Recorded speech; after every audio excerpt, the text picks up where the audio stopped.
So this is just a really quick review for people who need it on how to bake textures in Painter and then how to use those baked textures to get things like edge details, edge wear, revealed edges if you want to have sort of paint that's sort of worn away and revealing some material like metal underneath.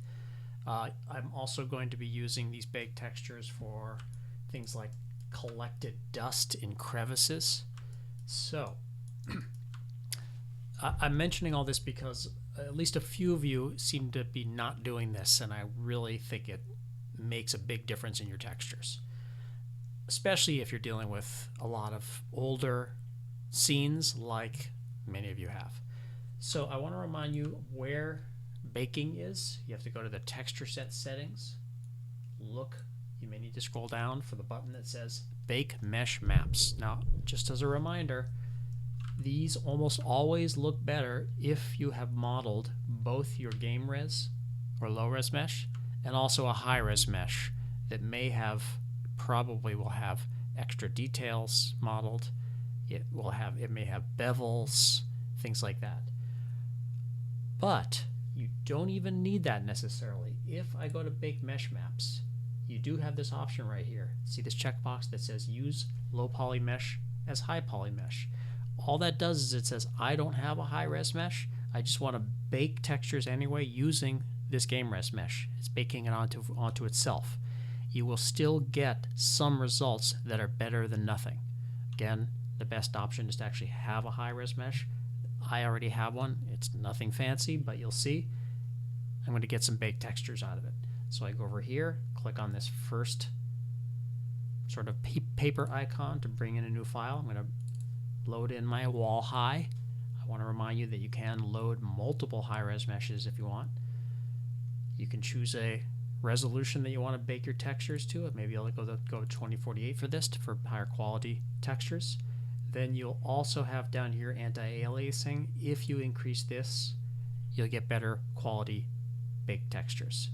Now I'm going to click on Bake Default Material Mesh Maps. You can see all the textures getting baked. I hit OK, and now you can see in particular this normal map information, this height information that came through. But you'll also notice over here all my texture slots have been populated with different kinds of textures. A couple of these things you probably won't use, but some of these are very useful, in particular the ambient occlusion and this curvature map. Now, how do you use them? One of the easiest ways is to use them with smart masks. Smart masks are basically things over here. You can find them in the shelf. Smart masks, they're just really quick ways of using those baked textures to get cool detailed masks. So for instance, let's see here. I'm going to go to materials. I'm going to load in, say, a wood material into my frame.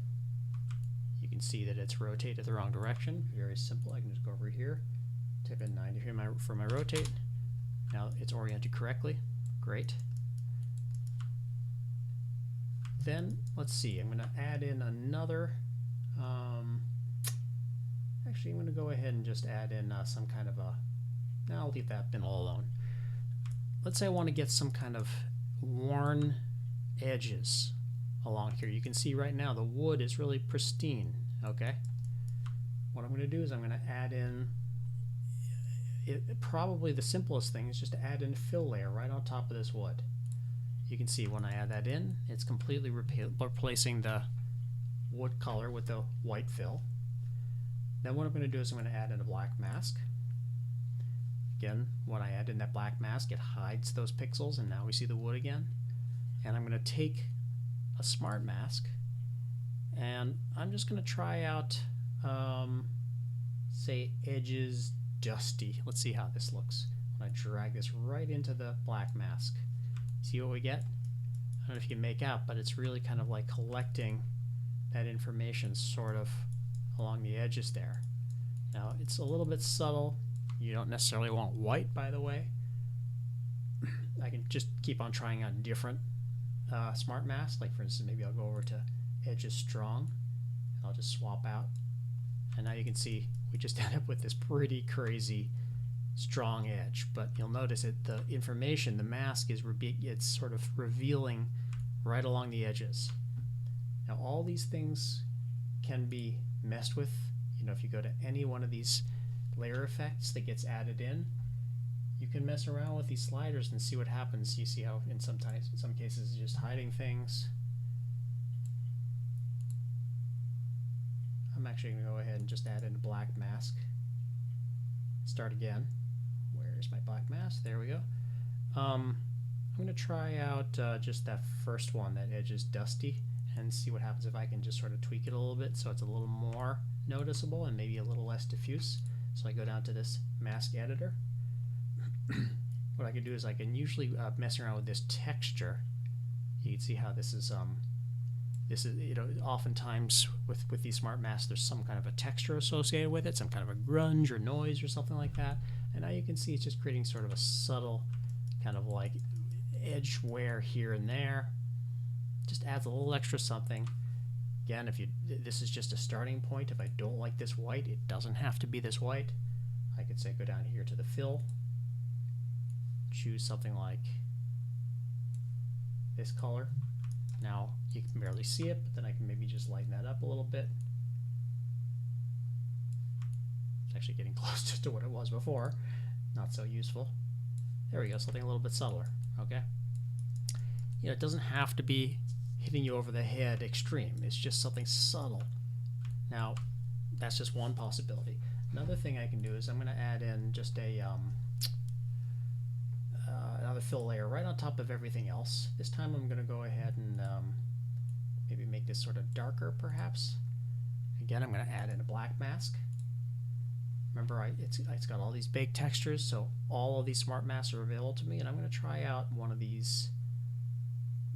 Let's see, I'm looking for a dust that sort of collects in crevices, and let's see, I'll just try out dust soft, why not, and we'll just see how that looks.